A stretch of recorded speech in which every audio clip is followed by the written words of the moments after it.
आज हम पढ़ रहे हैं व्यंजनों के भेद। स्वरों के भेद हम पहले पढ़ चुके हैं। पहले पढ़ेंगे उच्चारण स्थान के आधार पर। देखो, मूलतः 5 होते हैं उच्चारण स्थान के आधार में से 11 मानेंगे उच्चारण स्थान, मूलतः मानेंगे 5। अब देखो, कोई विश्व जय नाम कंठ पता इचना तालु ऋतुना मुर्दा तुलसाना दंत रूपये पदे मोस्ट सबको पता होता है। अब देखो, 3 इनसे संयुक्त होते हैं, फिर इनसे मिलके बनते हैं। कंठ तालु से कौन से होते हैं? ए ऐ। और कंठोष्ठ से ओ औ। ठीक है, ओठ कंठोष्ठ से 2 से बनते हैं। और दंत ओष्ठ से बनते हैं, यानी जिसे वकार से कहते हैं वह कहते हैं। ठीक है, इतना याद रखना है। और ये पंचम अंग अण में, ठीक है, नासिका से हो गई। सजन लड़ वर्त्य से मुरसुडा से याद रखना है। और अली जीवा से काक के लिए याद रखना है। ठीक है, इतना याद रखना है। अब पढ़ते हैं प्रयत्न के आधार पर। ठीक है, व्यंजनों का वर्गीकरण, सौर व्यंजनों का वर्गीकरण प्रयत्न के आधार पर। ठीक है, अब अभ्यंतर में तो आ जाएंगे केवल और केवल व्यंजनों को होगा। ठीक है, यानी वर्ण उच्चारण में जो प्रयत्न होता है या जो प्रयत्न करते हैं उसके आधार पर वर्गीकरण किया गया है। जो शुरू में या प्रारंभ में होते हैं उसे कहते हैं अभ्यंतर, और जो बाद में होते हैं उसे कहते हैं बाह्यंतर। ठीक है, ये बाह्य है। ठीक है, इसे याद रखना है। अब इसके आधार पर कितने 33 है। ठीक है, कुल कितने व्यंजन है? 33 का वर्णन किया गया। इनमें स्वरों का शामिल नहीं किया गया, केवल व्यंजन है। ठीक है, इतना याद रखना है। ठीक है, अपने को ये देखो, इसमें फिर 25 स्पर्शी या स्पर्शवर्गीय जो 25 परंपरागत माने जाते थे, आधुनिक में इनका 16 ही मानते हैं। ठीक है, 16 ही मानते हैं, क्योंकि उनका फिर उन्हें पुण्य वर्गीकरण कर दिया। जैसे स्पर्शी में कितने आ जाएंगे? च वर्ग को नहीं लिया। ठीक है, कै वर्ग, टै वर्ग, तै वर्ग, पै वर्ग, ये इनके चारों के प्रथम 4 यानी 16 तो ये हो गई। और फिर 4 एक च वर्ग वाले किस में रख दिए? ये रख दिए स्पर्श संघर्षी में। ठीक है, च छ ज झ स्पर्श संघर्षी में गए तो 16 4 कितने हो गए? 20। और फिर 5 कौन से आ जाएंगे? ये इनको नासिका में रख दिया, मतलब ये आधुनिक रूप है इनका। ये अगर ये ऑप्शन में ना हो तो 25 भी करना है। अंग न में ये। ठीक है, ये हो गए। ठीक है, ये पढ़ना है। और संघर्षी में कौन कौन से आते हैं? संघर्षी में यानी जो उसमें, यानी जिनमें जो गर्म होते हैं, जैसे सर्दी में करते हैं ना, से है, ये याद रखना है। सर्दी में जो होते हैं, ठीक है, ये याद रखना है। ठीक है, पढ़ लिए, स्पर्श संघर्षी पढ़ लिए और उसमें पढ़ लिए। ठीक है, सारे पढ़ चुके हैं। अब आते हैं, यानी 25 4 29 पढ़ चुके हैं। अपने बच्चे के 4 में कौन से होते हैं? अंतस्थ। अंतस्थ में कौन कौन से होते हैं? ये र ल व। और इनका सही क्रम कौन सा होता है? ये व रल। ये व रल क्रम सही होता है। और ऐसे ये इनकी ऐसे लिख रखा है अपने। ठीक है, प्रयोग में ऐसे लिखते हैं। अब देखो, रह तो पता ही है, रह प्रकम्पित होगा, ल पार्श्विक होगा। ठीक है, पता है, जीभ उल्टी हो जाती है। ठीक है, ल में से। और यह वर है, इनको संघर्षहीन कहते हैं, अर्धस्वर कहते हैं। यव को, यह वह को संघर्षहीन या स्वर कहते हैं। ठीक है, और 2 जिसमें वो आ जाएंगे 25 + 2 वो जोड़ लेते हैं जो हिंदी के अपने खुद के विकसित हैं, ड। ठीक है, याद करना है। अब पढ़ते हैं अपन बाह्य प्रयत्न के आधार पर। ठीक है, और बाह्य प्रयत्न के आधार पर कितने भागों में बांटा गया? 2 भागों में। ठीक है, जैसो इनमें स्वर और दोनों व्यंजन दोनों शामिल किए, इतना याद रखना है। और इनको फिर देखो 44 का विभाजन किया गया है, 45 में 40 में निकटता के आधार पर रख देना है। मतलब जो कैक है गया अड़े आता है, टेठ है अड़ा आता है, तो वो अड़े के साथ अड़े वाला जो लिख देना। देखो यहाँ पे रख दिया, और फिर इसमें ये रख दिया। इसमें मतलब निकटता के आधार पर रख दो इनको। अब देखो, प्राणवायु आधार पर अल्प प्राण और महाप्राण। अल्प प्राण में होते हैं 30 में व्यंजन कितने होते हैं? 19 और स्वर 11, यानी सभी स्वर अल्प प्राण होते हैं। पढ़ चुके अपन।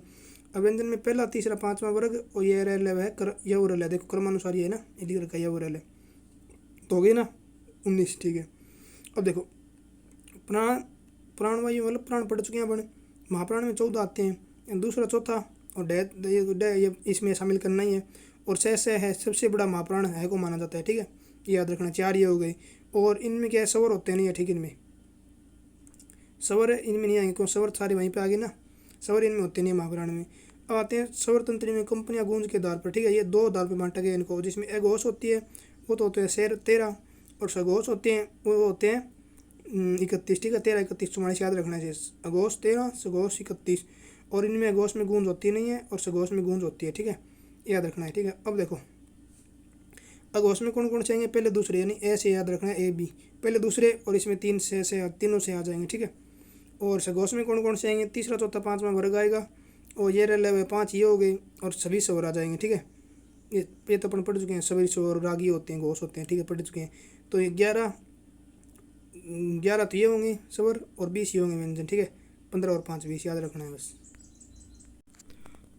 अब हम पढ़ रहे हैं व्याकरण के पक्ष। ठीक है, व्याकरण के 2 पक्ष होते हैं, व्युत्पत्ति या शब्द निर्माणक पक्ष, जिसमें कौन कौन से आएंगे? प्रत्यय, समास, संधि, उपसर्ग शामिल होते हैं। एक होते हैं व्याख्यात्मक या विश्लेषणात्मक पद परिचय, जिनमें शामिल होता है। ठीक है, इनमें फिर 3 भाग कर दिए इनके, विकारी, विकारक और अविकारी। ठीक है, अब देखो, ये तो अपन बाद में पढ़ लेंगे, पहले इनके देख लेते हैं। इनमें कुछ एक टेबल याद कर लेते हैं। देखो, ये तो होते हैं विकारी। कौन से होते हैं? संज्ञा, सर्वनाम, विशेषण, क्रिया तो विकारी होते हैं, ठीक है। और इनके विकारक कौन कौन से होते हैं? इनके विकारक ये होते हैं लिंग, वचन, कारक, काल, वाच्य, पुरुष, ठीक है। 6 विकारक होते हैं। अब देखो संज्ञा के विकारक 3 होते हैं। कौन से? लिंग, वचन, कारक पहले 3। और सर्वनाम में ये पहला नहीं होता, बस ये नहीं होता, बाकी 2 ही होते हैं, ठीक है। इतना याद रखना है। और विशेषण में 2 होते हैं, ये नहीं होता, उल्टे थोड़े से आगे सरका दो इनको, ये आगे यहाँ पे, ठीक है। और क्रिया में याद रखना है कि केवल और कारक को छोड़कर सभी क्रिया में होते हैं, ठीक है। इतना याद रखना है। इनके विकारक हो गए। अब अविकारी भी होते हैं, इनका परिचय देख लेते हैं। अविकारी 4 होते हैं वैसे तो, मुख्य एक गुण भी मान लेते हैं जैसे निपात को। क्रिया, विशेषण, समुच्चय, बोधक, संबंध सूचक और विषमादि होते हैं, ये अविकारी में आते हैं। अब अपन पढ़ते हैं संज्ञा के बारे में। अब देखो संज्ञा व्याकरण में कर्ता बनने योग्य कितने पद होते हैं? 2 होते हैं मुख्य थे। अरे गुण में एक उसको मान लेते हैं, वैसे 3 होते हैं, ठीक है। गुण के साथ गुणवाचक विशेषण भी है जो क्या है, कर्ता बन सकता है, ठीक है। अब देखो संज्ञा सर्वनाम में अंतर देखो। संज्ञा क्या होती है? व्यक्ति, वस्तु, स्थान, प्राणी, भाव, नाम के बोधक, ठीक है। अगर एक या विशेष रूप में हो तो यदि व्यक्तिवाचक संज्ञा, और वर्ग रूप में हो तो बन जाती है जातिवाचक संज्ञा, ठीक है। और भाववाचक तो अलग ही होती है इन दोनों से, ठीक है। अब देखो संज्ञा में क्या होते हैं? सभी नाम शामिल होते हैं और इसमें सबका नाम शामिल होता है, ठीक है। यानी संज्ञा में क्या होता है? सभी नाम, इनमें सबका नाम। संबंध संज्ञा का होता है निश्चित पदार्थ बोध से, और इसका होता है पूर्वापर यानी आगे पीछे जोड़कर अनिश्चित पदार्थ का बोध कराते हैं, यानी वास्तविक अर्थ से भिन्न बोध कराते हैं, होते हैं सर्वनाम। और देखो अपन पढ़ चुके हैं संज्ञा के विकारक होते हैं 3, लिंग, वचन, कारक, और सर्वनाम में लिंग होता नहीं है, 2 होते हैं। संज्ञा में विभक्ति 8 लगती है और संबोधन विभक्ति सर्वनाम में लगती नहीं है, इसलिए 7 लगती है, ठीक है।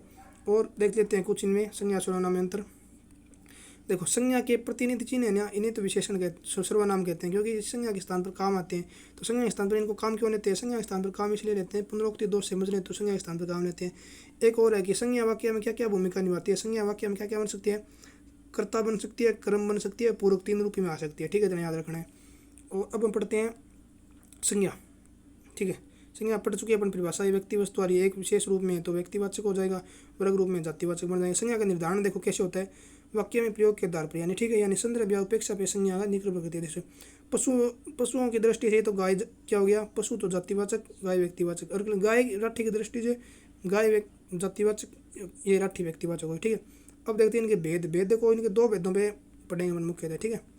ये देखो भौतिक आधार पे इनके भेद किए गए हैं, देखना, सुनना, चखना, स्पर्श के आधार पे भेद किए गए। जिसमें ये होता है वो तो होता है मूर्त, यानी जिसमें आधार होता है तो होते हैं मूर्त। जैसे मूर्त में कौन कौन से हैं? फिर व्यक्तिवाचक और जातिवाचक, ठीक है। और जिनमें नहीं होता है, यानी ये भौतिक आधार नहीं होता, इन्हें कहते हैं अमूर्त। अमूर्त यानी महसूसी अनुभव या इंद्रिय अनुभूति, ठीक है। अब इनमें कौन सा है? इनमें भाववाचक आ जाएंगे, ठीक है। अब देखते हैं इनमें थोड़ा थोड़ा अंतर देखो। व्यक्तिवाचक और भाववाचक ना सदैव सिंगुलर में यानी एक वचन में यूज किए जाते हैं। इनका प्लुरल करने पर क्या हो जाता है? सदैव जातिवाचक बन जाते हैं, और जातिवाचक सदैव क्या होता है? बहुवचन होता है, ठीक है। और देखो जातिवाचक के 2 रूप है। फिर द्रव्यवाचक, द्रव्यवाचक को क्या कहते हैं? ये द्रव्य में क्या आते हैं? धातु आते हैं, इसलिए धातु भी कह देते हैं कभी कभी। और आभूषण, धातुओं से आभूषण बनते हैं, आभूषणवाचक भी कह देते हैं। और ये इसमें सामग्री शामिल होती है, इसलिए उपादान या सामग्रीवाचक भी कह देते हैं। इसके द्रव्यवाचक कुछ याद रखना है, इसी बात है। समूह में तो समूहवाचक होता है। अब देखो इसमें थोड़ा सा कन्फ्यूजन कहाँ पे होता है? आपको कन्फ्यूजन होता है यहाँ पे सबको। ये देखो ये इंपॉर्टेंट है, बस ये याद रखना है। ये देखो ये तो है भाववाचक, ये अपन पढ़ चुके हैं, सिंगुलर प्लुरल, ठीक है। थोड़ा सा कंसेप्ट क्लियर होएगा। ये इनके 2 भेद हैं अभी, एक तो मूल होती है, एक यौगिक आगे पढ़ लेंगे अपन। मूल कौन सी होती है? जिनमें से प्रत्ययों का या हो या योग नहीं होता है, और जिनमें होता है नहीं, यदि योग होता है तो यौगिक शब्द से ही पता चल रहा है। अब देखो विशेषण में और भाववाचक संज्ञा में देखो इनमें कुछ कन्फ्यूजन क्या होती है कि विशेषण से भाववाचक संज्ञा का निर्माण होता है और भाववाचक संज्ञा से विशेषण का निर्माण होता है। ऐसे ये निर्माण होने के कारण इनमें कन्फ्यूजन होता है, यहीं से प्रश्न आते हैं, ठीक है। अब देखो क्या फर्क क्या है कि संज्ञा सर्वनाम, यानी संज्ञा सर्वनाम क्या? वही तो है व्यक्ति, वस्तु, स्थान, प्राणी के नाम के साथ सीधे सीधे जुड़ना या संबंध। अगर सीधे सीधे जुड़ जाए ना तो है वो विशेषण, ठीक। और नहीं जुड़े ना तो है भाववाचक संज्ञा, ये याद रखना है, ठीक है। अब देखो जैसे अपनापन क्या है? अपनापन जैसे मतलब ये संज्ञा है या सर्वनाम है अपनापन, तो सर्वनाम के साथ अपन घर नहीं जोड़ सकते, यानी सर्वनाम के साथ संज्ञा नहीं जोड़ सकते अपन, ठीक है। और इधर क्या है? अपना सर्वनाम है और अपना के साथ अपन घर जोड़ सकते हैं, यानी भाववाचक के साथ संज्ञा सर्वनाम जो इसकी परिभाषा में लिख चुके हैं अपन, व्यक्ति, वस्तु, स्थान, प्राणी का यूज नहीं होता है, ठीक है। इतना याद रखना है। अब देखो अमीर और ईमानदार, इनके साथ जोड़ सकते हैं अमीर आदमी, ईमानदार आदमी। और इनको जब अपन भाववाचक में लेके आएंगे तो देखो अमीरी, ईमानदारी। अब अमीरी, ईमानदारी और ईमानदारी पुरुष, अमीरी पुरुष से नहीं होता ना, ठीक है, नहीं होता। अब इनको क्या प्लुरल करेंगे ना अपन, देखो इनको प्लूरल करने पे जाति बन जाती है, जैसे अमीरों को, अंधारों को, ये इसके साथ फिर जोड़ सकते हैं अपन, ठीक है। अब देखो इनमें क्या होता है, एक देखो ये सदैव क्या होती है, सिंगुलर होती है, ठीक है, इतना याद रखना है। विशेषण और भाववाचक संज्ञा सदैव सिंगुलर होती है। अब देखो भाववाचक संज्ञा से कैसे बन सकते हैं, देखो भाववाचक संज्ञा से ऐसे बन सकते हैं, जैसे भाववाचक संज्ञा दे दिया, जैसे प्रेम हो गया, सुख हो गया और योग हो गया, तो इनसे फिर पुनः विशेषण कैसे बन जाएंगे, प्रेमी, योगी, सुखी, दुखी, ये सब बन जाएंगे, मतलब ठीक है, ऐसे याद रखना है। अब पढ़ते हैं अपन व्यक्तिवाचक संज्ञा, जातिवाचक संज्ञा और भाववाचक संज्ञा में अंतर थोड़ा थोड़ा। देखो भौतिक आधार,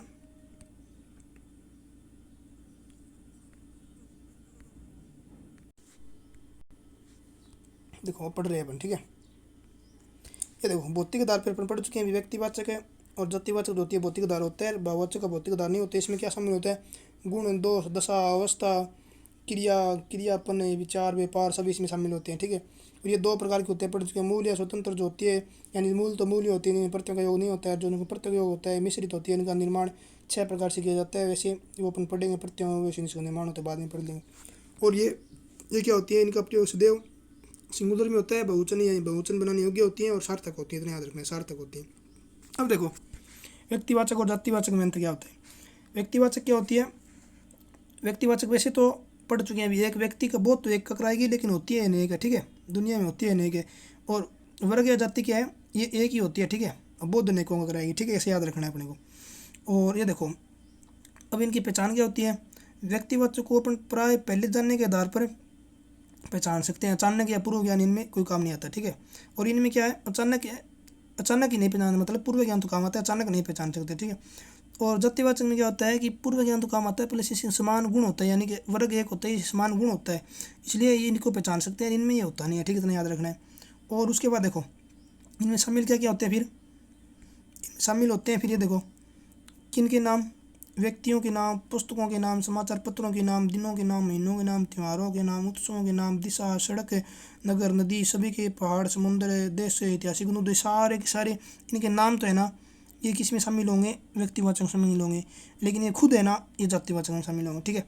अब देखो इनमें किन किन के पदों के नाम, शारीरिक अंगों के नाम, स्थानों के नाम, प्राकृतिक आपदाओं के नाम, संबंधवासी, चाचा चाचा, भाई बहन, ये सारे के सारे जातिवाचक में होते हैं। और जातियाँ जैसे मनुष्य की जातियाँ, पशु पक्षियों की जातियाँ, वस्तुओं की जातियाँ, सारी की सारी जातिवाचक में प्रयुक्त होती है, ठीक है, इतना याद रखना है। और उसके बाद अपन पढ़ते हैं व्यक्ति जातिवाचक के 2 भेद जो होते हैं, देखो ये देखो जातिवाचक के भेद, ठीक है, जातिवाचक के 2 भेद किए थे ना, उपभाग ये करते हैं, ये बाद में पढ़ लेंगे। पहले देखो व्यक्तिवाचक क्या होती है, विनाश या बदलाव कर सकते हैं, यानी ये अनित्य होती हैं, ठीक है। और जातिवाचक को विनाश या बदलाव नहीं कर सकते, ठीक है, ये नित्य होती हैं। और व्यक्तिवाचक प्राय अर्थहीन होती है और ये सार्थक होती है, जातिवाचक और भाववाचक भी सार्थक होती है, इतना याद रखना है। और उसके बाद देखो इनमें परिवर्तन कैसे होता है, देखो व्यक्तिवाचक जब देखो अपने साथ अन्यों का बोध कराए ना, कोई स्पेशल मान व्यक्ति है, उसको अन्य के साथ बोध कराए, जैसे तुलना या गुण साम्यता का कारण, ठीक है, तो वह क्या जातिवाचक बना, जैसे भारत में एक जयचंद है तो जयचंद यहाँ पे जातिवाचक बन गया।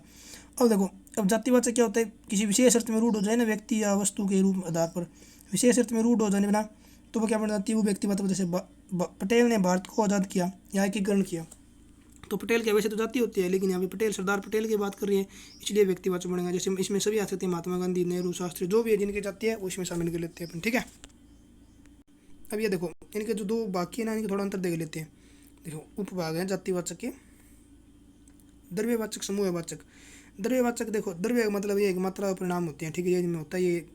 और इसमें क्या है, समूहवाचक में गणना होती है, इसमें ये नहीं होता, इसमें ये नहीं होता, तो उल्टा से याद रखना, बहुवचनीय बनाने योग्य होती है, ठीक है।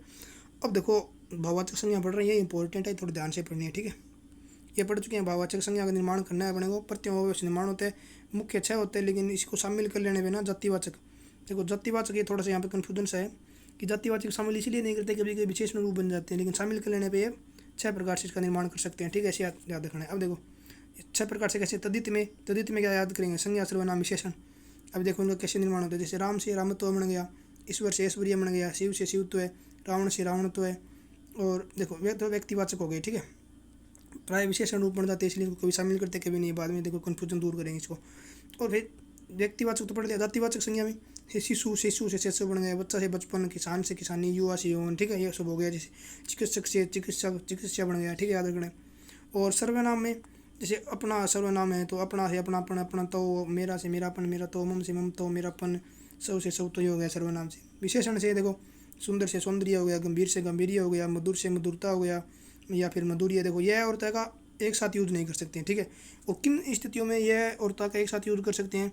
जैसे एक जो प्रथम दृष्टि में जो विशेषण बन जाए ना, प्रथम दृष्टि में जो विशेषण बन जाए ना, उसके साथ हम यूज कर सकते हैं किसका? यह और ता दोनों एक साथ भाववाचक प्रत्ययों एक साथ प्रयोग कर सकते हैं। जैसे अनिवार्य है, अनिवार्य में यह पहले क्या है? पहले ये विशेषण बन चुका है अनिवार्य, अब अनिवार्यता कर सकते हैं अपन, ठीक है, ऐसे याद रखना थोड़ा सा। और उसके बाद अपन देखते हैं फिर कर्तृवाचक में। कर्तृवाचक प्रत्यय कौन सा होता है? जैसे क्रिया में जुड़ते हैं जो, ठीक है। जैसे लिखना से इनके ना को लोप कर देंगे, और लिखना से लिखाई, पढ़ना पढ़ाई, उठना उठाओ, बुनना बुनावट, खेलना खेल, खोजना खेज, ये सारे क्या है? कर्तृवाचक भाववाचक हो गए, संज्ञा होगी, ठीक है। अब पढ़ते हैं अवयव से भाववाचक संज्ञा का निर्माण। जैसे तेज से तेजी, समीप से समीपता, वाह वाह से वाह वाह, निकट से निकट, हाँ से हाहाकार, बाहर से बाहरी, ठीक है। ये हो गए अवयव के आधार पर, ठीक है। अपना संज्ञा कंप्लीट।